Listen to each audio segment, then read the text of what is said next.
Thank you very much. They were great presentations by Ben and Dalton, and I'll be sort of talking about the digital Earth aspect of bringing it together. So, in Ben's presentation, he showed that climate risk is becoming systemic, non-linear, and spatially uneven. And as you've just heard from Dalton, he's presented really that economic responses need mechanisms that can mobilize finance at scale. And it's really between those two arguments is really sitting a missing layer, and that's the trusted planetary evidence of which digital Earth can support.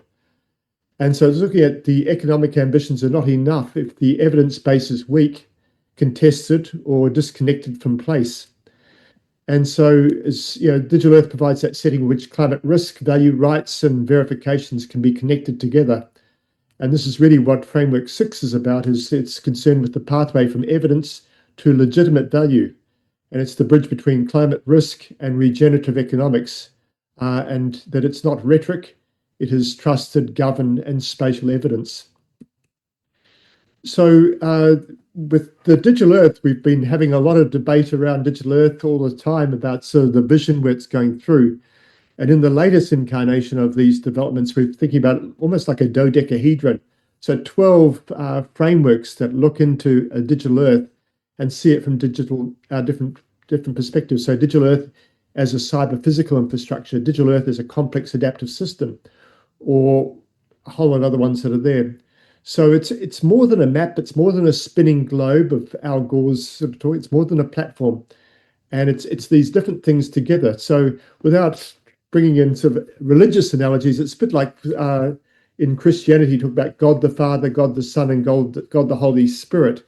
You've got different ways of looking at the same things through different perspectives coming together. And again, digital Earth, not to say it's religious at all, but it's just saying that it's a very, very complex initiative, and the world is ridiculously complex. And so it's how do we look at it through these different lenses? And this matters because the risks that Ben spoke about describes the things that cannot be understood just through isolated data sets. It also means that the financial mechanisms that Dalton spoke about require trusted evidence across both space and time. And so digital Earth, really, it's connecting the sciences, the infrastructures, the governance, the ethics, the cultures, and decision-making together.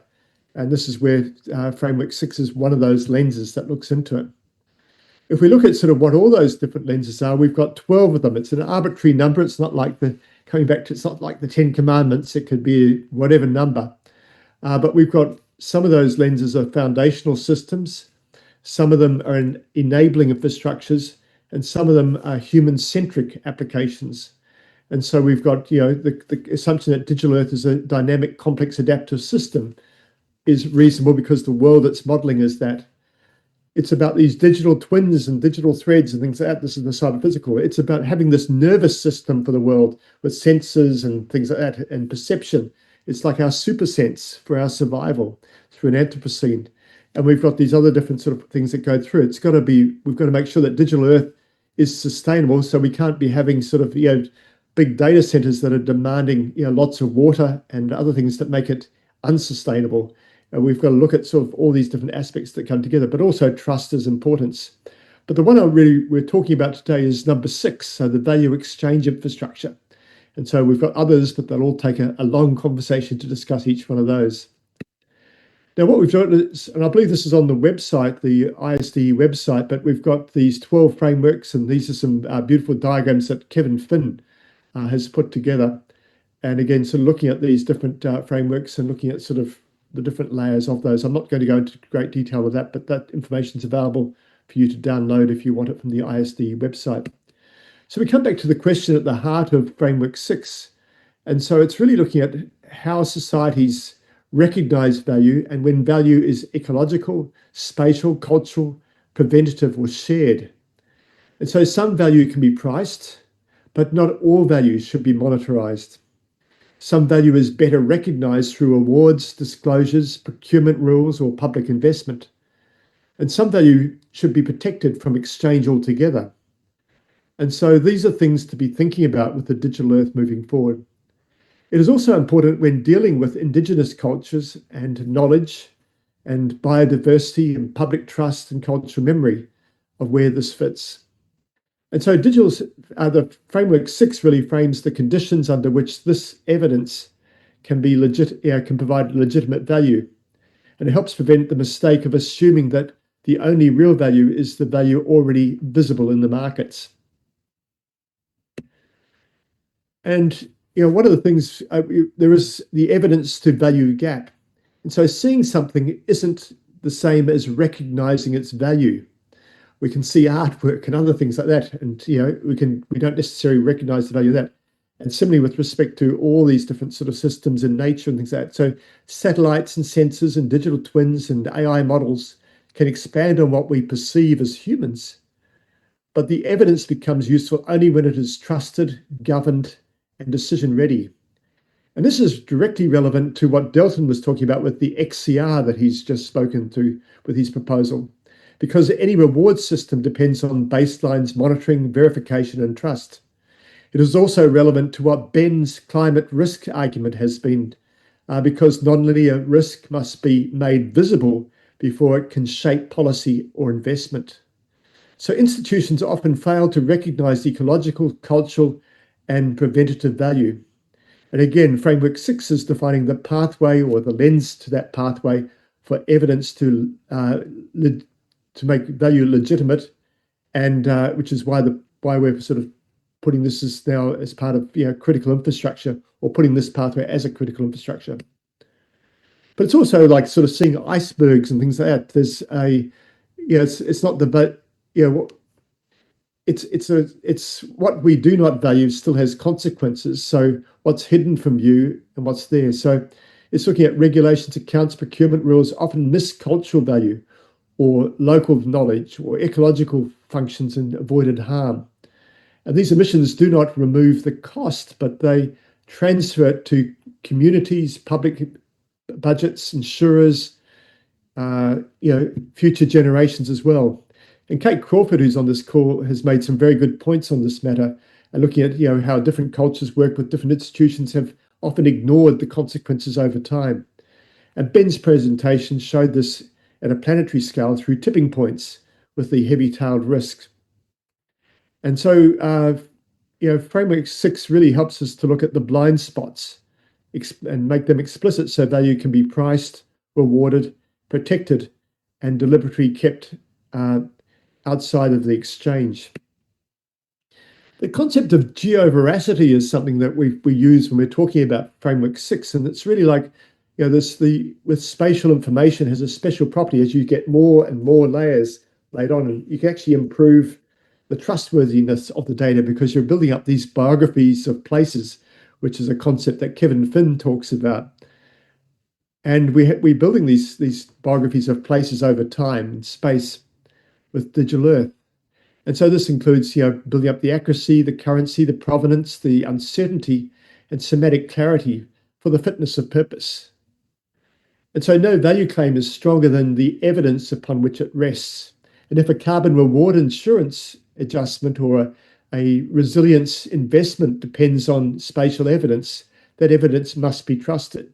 So poor evidence can create false confidence, misdirect investment, and reward the wrong behavior. So high quality spatial evidence reduces risk, disputes, and transaction costs.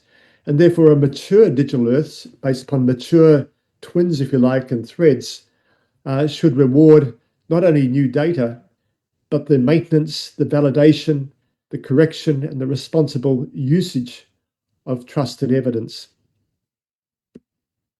So this picture here, I'm just showing shells and other sorts of tokens, if you like, but we can also think of a digital twin as a bit like a token. So a token can carry claim, but a twin can hold that context, particularly if it's a digital twin with a thread, can carry that context to it. And so a ledger can hold record movement, so a bit like a digital thread, but it does not explain the ecological context or the rights, uncertainty, and durability. And so therefore, this is why we need a digital Earth twin that's mature, that can reveal the state, the challenge, the risks and relationships, but also preserve the evidence trail behind the decisions and these value chains. And this is where a digital Earth adds depth to financial innovation. So framework 6 shifts that value exchange from isolated transactions to a governed evidence and real-world accountability. There's also value in sort of avoiding harm. And again, when you look at a flood that does not cause damage, and we've had good weather forecasting or whatever it is that's in place, or good design that stopped it, or a blackout that does not occur, it's avoided, or a spill that can be contained. Yeah, this also represents real value to what a digital Earth can provide. And again, coming back to the points that Ben and Delton both raised, and what Delton was saying with the carbon reward argument, also depends on rewarding avoided or reduced harm before catastrophe occurs. And conventional accounting often struggles with prevention because success leaves little visible trace. And so trusted baselines allow avoided harm, avoided demand to make these legible, if you like. And so it's really looking at using framework 6 as a lens to sort of really see some of these, how we're governing, how we're rewarding, and how we're incorporating into investment decisions. Now, I want to share this picture with you. This is about looking at Lagrange 5. It's a spot near the sun, and this is where the CAST and other groups internationally are building these solar observations, satellites to look at with solar activity. And through undertaking this, they can get better predictions with the Earth's climate systems. And so this is like another paradigm shift, if you like, looking at the precision of forecasting and things like that by looking at sort of really the activities on the sun and then understanding what they are, because they have impact on the activities that take place with the world's climate systems. And so we can get early warning and other changes there. But also this has got a punctuated change with respect to the value of all the data that we have. If we're getting better precision and better ways of capturing this data, we can start improving the value that it has as well. So there's exciting innovations that are taking place and are changing that field. So it's another dimension to think about when you're looking at a digital Earth. And so this is where digital Earth links science to stewardship. And it's what becomes knowable becomes part of our responsibility as well. And so at the end of the day, we've got the economy is answerable to the Earth.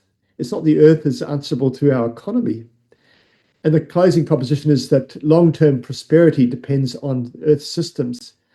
Many of the values that sustain prosperity are ecological, social, spatial, and intergenerational before they are financial. And Digital Earth can help recognize stewardship, resilience, trusted information, and avoided harm and shared public value. It also points towards better knowledge, wiser investment, and stronger accountability. And this does not mean monetizing the planet. It means making economies accountable to the Earth systems on which value depends. And so Digital Earth helps ensure that what matters most is visible enough to be protected, governed, and acted upon. So thank you very much